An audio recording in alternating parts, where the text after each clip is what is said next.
കുട്ടനാട്ടിൽ UDF സ്ഥാനാർത്ഥി റെജി ചെറിയാൻ വോട്ടിന് പണം നൽകിയെന്നാരോപിച്ച് CPIM മുഖ്യ തെരഞ്ഞെടുപ്പ് ഓഫീസർക്ക് പരാതി നൽകി.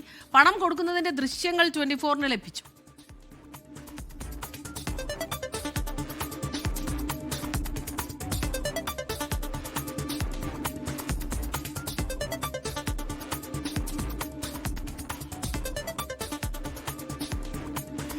തെരഞ്ഞെടുപ്പ് തുടങ്ങിയ സമയം മുതൽ LDF സ്ഥാനാർത്ഥി തനിക്കെതിരെ പ്രവർത്തിക്കുന്നുവെന്ന് റെജി ചെറിയാൻ പറഞ്ഞു. ഈ കൊടുത്ത പരാതിയിൽ നിയമപരമായിട്ട് എന്നോട് ചോദിക്കുമ്പം അതിന് തെളിവ് സഹിതം മറുപടി കൊടുക്കാം, ഒരു കുഴപ്പമില്ല. പിന്നെ ഗൂഗിൾ പേ, നമ്മളൊക്കെ ഇവിടെ മിനിമം ഏറ്റവും കുറവൊക്കെ ഉള്ള വിദ്യാഭ്യാസമുള്ളവരാണേലും ഇന്ന് റോഡിൽ നടക്കുന്ന ഒരു വിദ്യാഭ്യാസം ഇല്ലാത്തവരാണേലും ഗൂഗിൾ പേ കൊടുക്കുന്ന ഏതെങ്കിലും ഒരു ബാങ്ക് അക്കൗണ്ടിൽ നിന്നാണെന്ന് അറിയാമല്ലോ. തെളിവ് കൊണ്ടുവരട്ടെ. റെജി ചെറിയാൻ്റെ ഏതെങ്കിലും ഒരു അക്കൗണ്ടിൽ നിന്ന് ഗൂഗിൾ പേ എനിക്കില്ല, അത് വേറെ കാര്യം. കാലങ്ങളായിട്ട് ഞാൻ അത് ഉപയോഗിക്കാറുമില്ല, എനിക്കറിയത്തുമില്ല.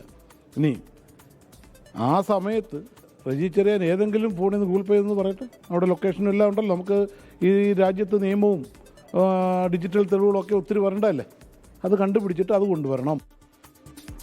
അശ്വിൻ പാലാഴിയുണ്ട് വിവരങ്ങളുമായി. അശ്വിൻ, ഈ പാലക്കാട് വോട്ടിന് നോട്ട് നമ്മൾ കണ്ടതാണ്, ദൃശ്യങ്ങൾ പുറത്തുവിട്ടതാണ്. ഇപ്പോൾ കുട്ടനാടും അതുപോലെ നമ്മൾ ദൃശ്യങ്ങൾ പ്രേക്ഷകരെ കാണിക്കുന്നുണ്ട്. കുട്ടനാട്ടിലും കത്തുമോ ഈ ആരോപണം?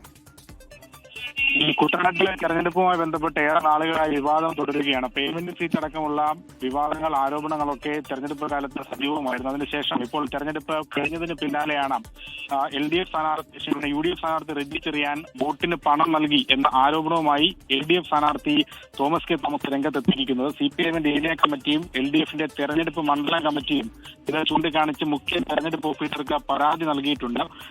ഈ പരാതിക്കൊപ്പം ചില ദൃശ്യങ്ങൾ കൂടി LDF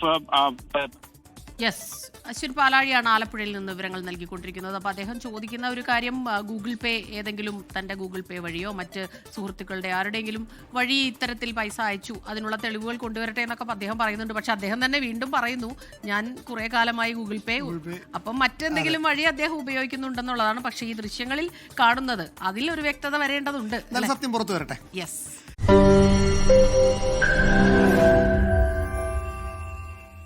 ലോകത്തെവിടെയായാലും ഏത് സമയത്തും 24 വാർത്തകളും ഓഗ്മെന്റഡ് റിയാലിറ്റി പാക്കേജുകളും എക്സ്പ്ലെയിനറുകളും വിശദമായി കാണാൻ ഞങ്ങളുടെ YouTube ചാനൽ നിങ്ങൾക്ക് സബ്സ്ക്രൈബ് ചെയ്യാം.